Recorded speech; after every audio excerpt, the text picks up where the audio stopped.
Hey there guys, welcome to this video on alloys. In this video we're going to talk about the differences between an alloy and a pure metal in terms of chemical structure.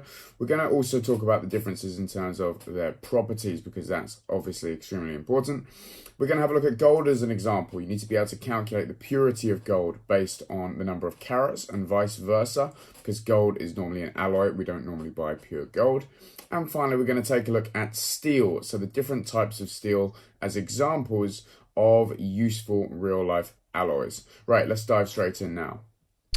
Okay, right. Now, the first thing to note is that an alloy is actually a mixture, right? I've put this in capital letters here because it's really important. An alloy is a mixture of metals, right? Metals and carbon, by the way. It contains more than one type of atom within the same giant metallic structure, right? An alloy is actually not a compound, so please don't get confused with that, right? An alloy is not a compound. Right, for example, steel is a metal which is made by mixing iron with other metals and with carbon, right? Carbon can also be used. But let's say you put something like tungsten or you put nickel or chromium in with iron, that is now a type of steel, and if you put carbon in, then that also makes different types of steel. Right, now let's have a look at the actual structure. So this, as you probably already know, is what a metallic structure looks like. So you've got these, which are your positive metal ions, right? Your positive metal ions like that. And in between them, you would have delocalized free moving electrons. And so if I just draw a few of those, blah, blah, blah, blah, right? That's what holds your giant metallic structure together. If you don't know this or you don't remember it, please do have a look at my video on metallic structure because that will help you out. But what you can notice is that in a pure metal, all the atoms or positive ions, once they're bound, are the same size, which means you could actually, right, slide layers across each other, right? You can actually slide this way, you could slide the bottom one the other way, and they actually move. That's what actually makes solid pure metals soft, right? It makes them soft. It means that you can bend them, etc., etc. That's the general properties of a pure metal, and the reason is because these layers are exactly the same. Now, what happens when you put atoms in which are different sizes? Boom! This is an alloy, right? This is what an alloy looks like. And notice that the metal ions are broken up by different metal ions of different sizes. Now, the fact they're different sizes means that you now don't have regular layers. Look, regular layers, and now you don't. And not having those regular layers means that they don't slide each other so easily, which actually makes the alloy much harder, right? An alloy is actually much harder than the pure metal in general, right? It's generally a lot stronger, right? And the reason really is because you have these different atoms within that structure. Now, alloys also have different properties other than just being harder and being stronger, etc., etc. And that depends on what you alloy into the metal, right? And we'll have a look at that when we have a look at steel in a few moments' time. Right now, so gold. Here we are, gold. You know, gold is actually generally an alloy, right? Normally we don't buy pure gold because pure gold is really soft, or it's a lot softer than alloyed gold, right? It's generally not bought pure. Generally you buy it and it has a certain number of carats. If you do buy 24 karat gold, then it is pure, right? And how we know that is by using the following equation, right? Percentage gold. So your percentage of gold in a gold alloy is equal to number of carats divided by 24 times 100. And so let's say I went and bought, I'm just going to write this up here. Let's say I bought 18 karat gold, right? I bought a gold ring that was 18 karat gold and I thought, oh, this is pure.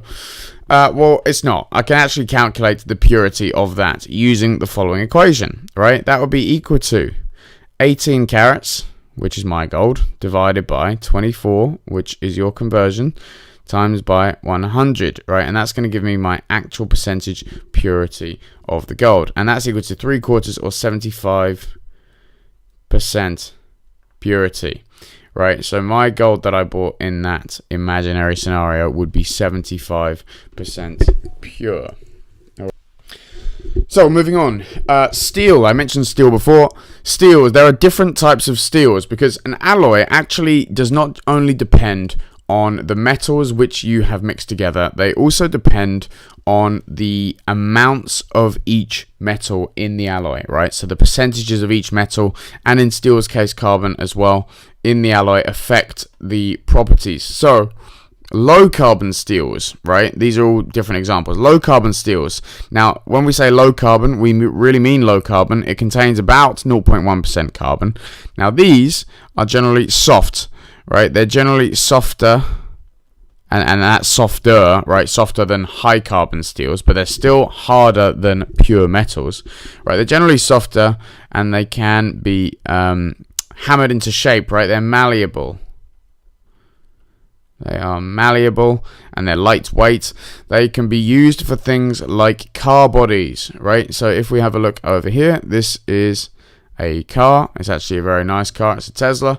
Go and buy one, or tell your parents to go and buy one. They're very good for the environment, but I won't carry on with that. Now, this car body will be made of a low carbon steel, right? Then the low carbon steel allows it to be hammered into the correct shape in order to fit that car body. It's also still very strong. It's not as strong as some other kinds of steel, but it's obviously way stronger than the pure iron would have been. Okay, high carbon steels. Now, high carbon steels are generally stronger, right? They contain 2% carbon, so they contain more carbon. However, they are brittle, right? They are brittle. And so you wouldn't want to use those for a car body, because you try and hammer it into shape and it would just snap, right? Eventually it would just break. And so that's not what you want at all. But for things where you're not going to be bending it, it's just going to be used as it is. Like, for example, a saw blade, okay, as you can see here, then it's great because it's stronger than the low carbon steel, right? It's really strong, and you're not trying to bend it. You're just trying to use it as it is. And so for those kinds of uses, then that is great. Now, finally, stainless steel. Stainless steel is something you've probably heard of. It contains 11% chromium, right? I mentioned before you could mix with chromium, and also normally it contains some nickel at varying percentages. Now, stainless steel resists corrosion, right?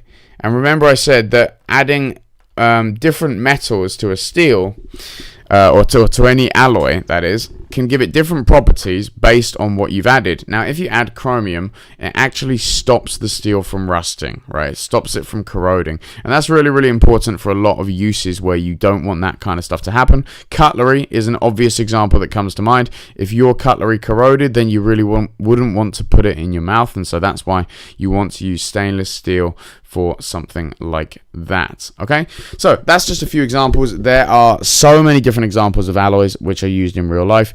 Please do go and have a look if you are interested, but I am going to stop there. So as usual, thanks so much for watching.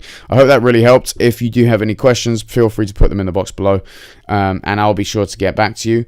But please do like and subscribe as per usual, because that does help me out, and I look forward to seeing you in the next one.